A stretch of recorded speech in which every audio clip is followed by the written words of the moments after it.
Welcome to God Winging It with me, Roger Michael Klang. Mark Rutte is packaging things so that Trump likes them, according to Jan Hallenberg, a political scientist and professor emeritus. I think it's called emeritus in English. It's an old professor. Uh, he, but I think he's right. Mark Rutte is short of humiliating himself before Trump, calls him daddy and stuff. It's not good, but he's not. He's a factor to count with, but not for the right side apparently. And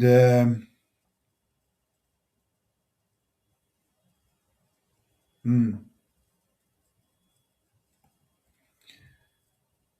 uh, Norway's state minister, prime minister, or state minister Jonas Gahr Støre, who he thought that the Trump ceremony at the signing of his peace advisory council was bizarre. But Trump, according to himself, had a meeting with Volodymyr Zelensky under the during the World Economic Forum of Economy in Davos is the right way to pronounce it. I think he said that the meeting had gone well with Zelensky. We will see what happens. That's what he said to reporters after the meeting. He also said that the war in Ukraine must have an end. But Zelensky wasn't in Davos.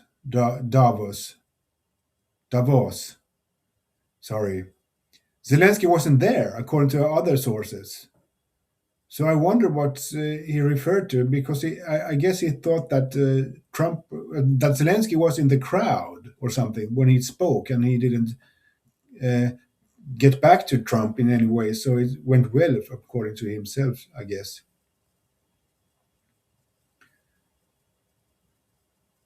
Yeah, and according to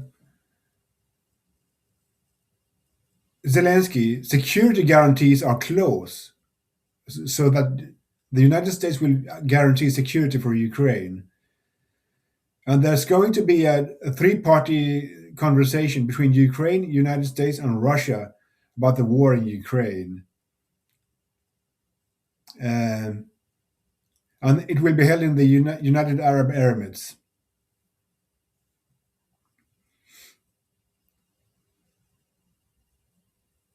But before the press release in Davos, Zelensky and United States President Donald Trump had apparently met. So maybe that's what he meant with the meeting. I guess. I guess I'm out bicycling. But meantime, Witkoff said very unfortunate that Sweden doesn't join the peace council that Trump has initiated. Very unfortunate, he says. Okay, that's convenient at this moment. And Putin is meeting Witkoff. He met Witkoff, and Witkoff said that there remains only one question. Okay, and what is that question? I bet he means Sweden and Denmark mainly.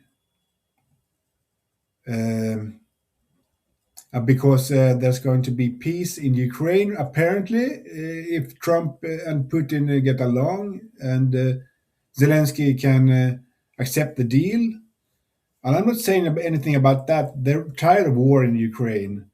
They need peace now. But, well, it's not good for us in the Nordic countries here in Scandinavia. Uh,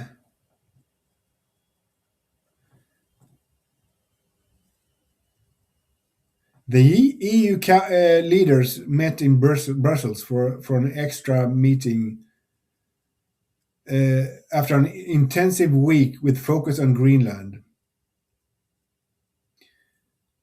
But Ulf Kristersson is expressing worries for the cooperations between EU and USA, or the trust in between EU and USA. And the Lithuanian president Gitanas Nausėda stressed the importance of cooperation for security. So maybe Ulf Kristersson tried to do something for, actually did something for the Baltic states. So I'm not going to clamp down on him. Uh,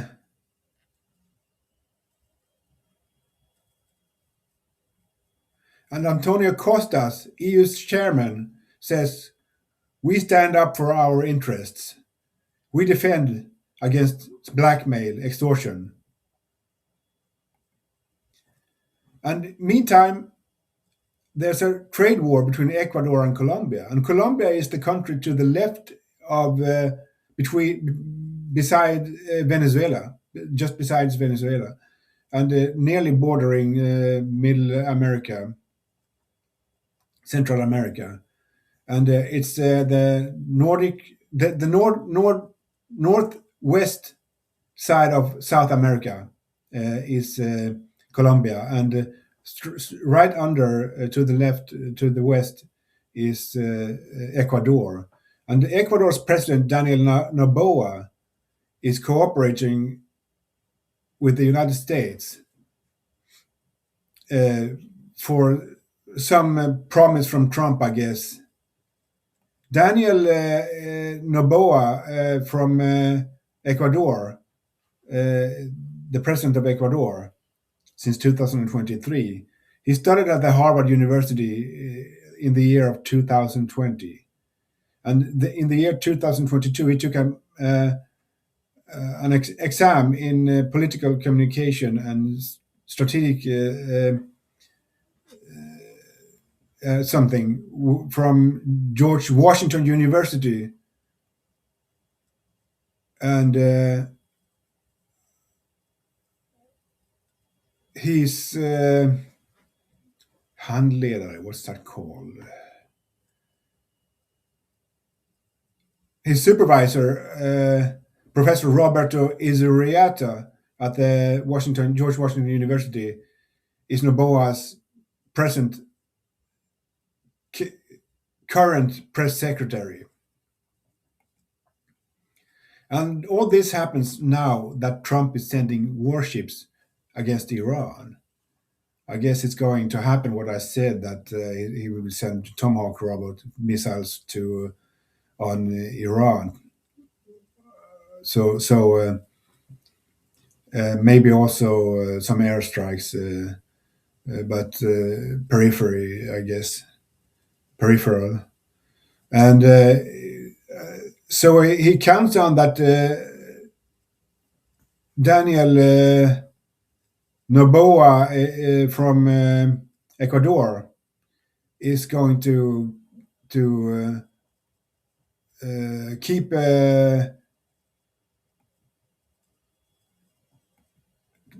Colombia busy for a while he's tending to Iran, to do his dirty business against Iran, because it's going to happen. It's going to be a war. And what do you think about Donald Trump's timing? Isn't it great?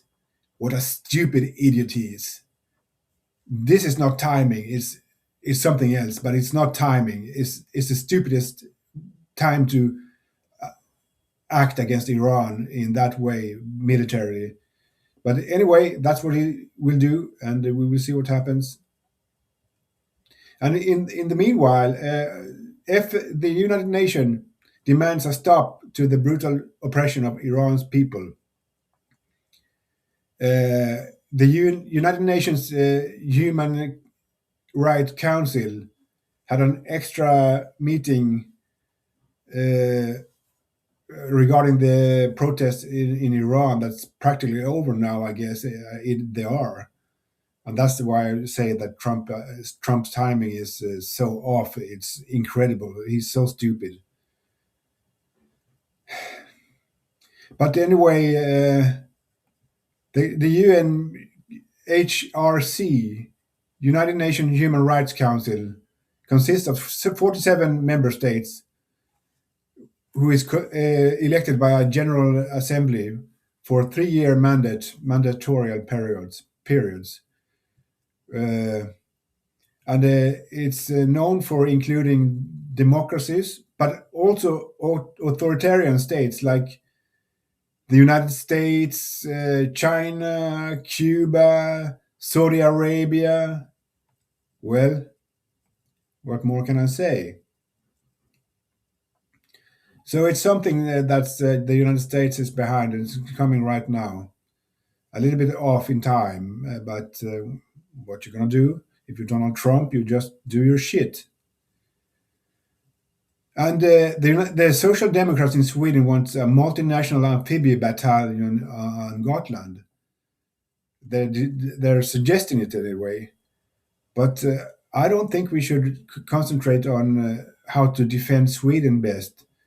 We should focus on how to defend other nations because we are part of NATO now and we are not some security net receiver. We are a security net giver.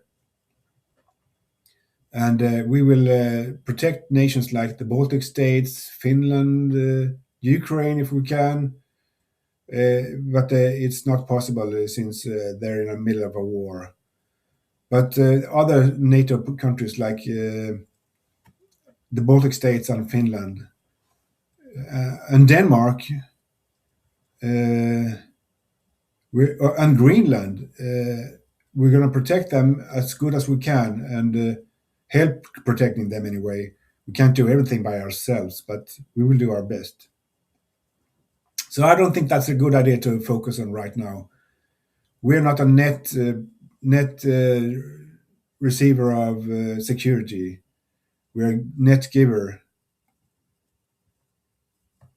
of security. And in Minnesota, 100 priests was arrested in protest against ICE. That's a good thing. Minneapolis is a good. Minnesota, they're the best.